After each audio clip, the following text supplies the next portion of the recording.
पढ़ाई करते समय नींद बहुत आती है, हर स्टूडेंट की ये समस्या है। मैं आपको कुछ ऐसी टेक्निक्स और कुछ ऐसी रिसर्च बेस्ड सॉल्यूशन दूंगा जो आपको बहुत हेल्प करेंगे और आपको पढ़ाई करते समय या तो नींद नहीं आएगी और अगर आएगी तो आप उसको मैनेज कर पाएंगे। और मैं आपको वैसा मोटिवेशन नहीं दूंगा कि है ना तुम्हारे लक्ष्य तुम्हारे सपनों से बड़े हैं, तुम्हें कैसे नींद आ सकती है, अपने माँ बाप के चेहरे को याद कर लो अगर नींद आ जाए तो। ठीक है, वो अपनी जगह है, वो भी तरीके काम करते हैं, लेकिन क्या इफेक्टिव है उस पर थोड़ी सी हम बात करते हैं। देखिए, पहली चीज आप ये ध्यान रखिए कि हम इंसान हैं, मशीन नहीं है। अगर हम पढ़ाई करेंगे, काम करेंगे, मेहनत करेंगे तो हमारा दिमाग थकेगा, ये तय है। तो पहला तो अपने आप को इंसान की तरह ट्रीट करना शुरू करिए। मैं देखता हूं कई स्टूडेंट होते हैं, सर मैं तो मेडिकल स्टोर से दवाई लेकर आ रहा हूं कि नींद ना आ जाए मुझे। कई बार एक स्टूडेंट ने मुझे बताया कि उसने यूट्यूब पे किसी टीचर का वीडियो देखा, उसने सलाह दी कि जब भी नींद आए हरी मिर्च चबा लिया करो। तो ऐसी टेक्निक्स आजकल पता चलती कि बड़ा आश्चर्य होता है कि किस तरफ विद्यार्थियों को गाइड किया जा रहा है। मैं आपको पहली चीज बताता हूं। सबसे पहले तो रात की नींद पर्याप्त लीजिए। 6 से 7 घंटे आपको सोना चाहिए, इतना शरीर को चाहिए। कुछ विद्यार्थी होते हैं जो इससे कम समय में भी अपनी नींद की पूर्ति कर लेते हैं। अगर आप इससे कम समय में नींद की पूर्ति कर रहे हैं और दिन भर आपका अच्छा बीत रहा है, आपको नींद नहीं आ रही है, अच्छी बात है, क्योंकि हमारी बॉडी में बहुत फ्लेक्सिबिलिटी है, आप जैसा चेंज करना चाहे वो कर सकती है। बट 6 से 7 घंटे की नींद सफिशिएंट है, इतना लेना चाहिए। दूसरी बात, हमेशा स्टडी टेबल पर पढ़ाई करें। कभी भी बिस्तर पर, गद्दे पर या अपने बेड पर पढ़ाई करोगे, लेट कर पढ़ाई करोगे, आप बहुत जल्दी थक जाओगे, बार बार नींद आएगी। तो बढ़िया चेयर पे बैठिए, अपने टेबल पर सामने पूरा मटेरियल रखिए और अच्छे से पढ़ाई करिए, आप ज्यादा लंबे समय तक पढ़ पाएंगे। दूसरा, आजकल इस चीज को हर जगह काफी प्रूव किया जा चुका है कि दोपहर की झपकी लेने से, जिसको इंग्लिश में नैपिंग कहते हैं, पावर नैप कहते हैं, बहुत इफेक्टिव है। और आजकल बड़ी बड़ी कंपनीज में अलग से कुछ सेक्शंस हैं जहां पे पावर नैप आप ले सकते हैं। 15 मिनट, आधे घंटे का आप आराम कर सकते हैं। और आपने भी कभी भी महसूस किया होगा कि जब भी आप दोपहर में 15 मिनट, आधे घंटे आराम कर लेते हैं, एक झपकी ले लेते हैं, तो आपकी बॉडी वापस प्रिपेयर हो जाती है और फिर आपको बहुत देर तक नींद नहीं आती है। तो वो अच्छी टेक्निक है, उसका यूज करिए, पर बिस्तर पे पावर नैप नहीं लेना है। अपने स्टडी टेबल पर ही पावर नैप की आदत बनाइए। उससे ये होगा कि आप बहुत लंबे समय तक सो नहीं पाएंगे। कंफर्टेबल रहोगे तो लंबी नींद आएगी, और अगर टेबल पर ही बैठे बैठे आप चेयर पर ही बैठकर नींद लेंगे तो आपको ज्यादा देर तक नींद नहीं आएगी और आपका काम हो जाएगा और आपकी नींद भाग जाएगी। अगला होता है कि बहुत ज्यादा भोजन हमें एक साथ नहीं करना है ना। बहुत पेट भर के खाना खा लिया, क्योंकि आपको पता है कि जब भी हम भोजन करते हैं तो हमारा पूरा जो ब्लड है वो पेट में होता है, ऑक्सीजन सारा वहीं पे यूज होता है, तो हमारे सारे जो अंग है वहां पे ऑक्सीजन कम पहुंचती है। इसलिए दिमाग ये मैसेज देता है कि भाई ऑक्सीजन कम आ रही है, थोड़ा आराम किया जाए। कम भोजन लेंगे, आपको उतनी थकान नहीं लगेगी, उतनी ज्यादा नींद नहीं आएगी। और पानी ज्यादा से ज्यादा पिए आप हमेशा। जब भी आप पढ़ाई करते हैं, आप जितना ज्यादा बॉडी को हाइड्रेट रखेंगे, आप एनर्जेटिक रहेंगे, थकान कम होगी और शरीर में पानी का स्तर अच्छा बना रहेगा, तो आपको नींद कम आएगी। अगली एक बहुत इंपॉर्टेंट बात आपको बताता हूं, अपने आप को ज्यादा से ज्यादा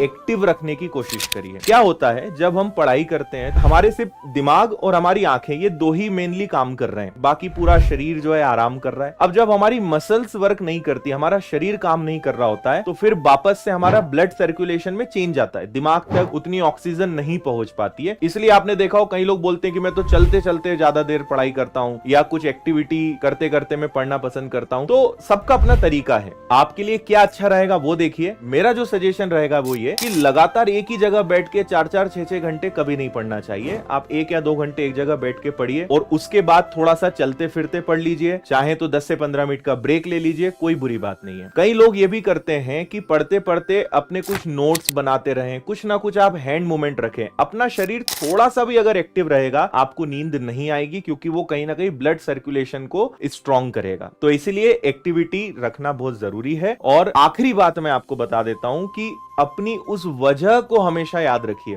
जिनको ये क्लियर है कि मैं ये मेहनत क्यों कर रहा हूं, मैं इतनी पढ़ाई क्यों कर रहा हूं, और उस पढ़ाई के पीछे, इस मेहनत के पीछे वजह क्या है, मुझे किसके लिए अपने सपने को पूरा करना है, अगर वो आपका स्पष्ट होगा तो वो भी काफी हद तक आपको नींद नहीं आने देगा। क्योंकि आपको वो दिखेगा कि मुझे अपने इस लक्ष्य को, अपनी वर्दी को, अपने माता पिता को, इनको सफलता हासिल करके दिखानी है, इनको अपना लक्ष्य पूरा पूरा करके दिखाना है। आपने हमेशा देखा होगा कि कोई सैनिक कितना ही थका हो, है ना, उसकी नींद नहीं हो पा रही हो, लेकिन अगर जंग के मैदान में होगा तो उसे कभी नींद नहीं आएगी, क्योंकि उसको पता है कि वो किसके लिए लड़ रहा है, क्यों लड़ रहा है। तो जब आपका पूरा फोकस होता है, पूरा अटेंशन होता है, तो आपको नींद नहीं आती है। तो ये कुछ टिप्स हैं जिनका आप ध्यान रख सकते हैं और अपनी नींद को भगा सकते हैं। ओवरऑल उम्मीद है कि आपको इससे हेल्प मिलेगी। बाकी मुझे कमेंट करके बताइएगा।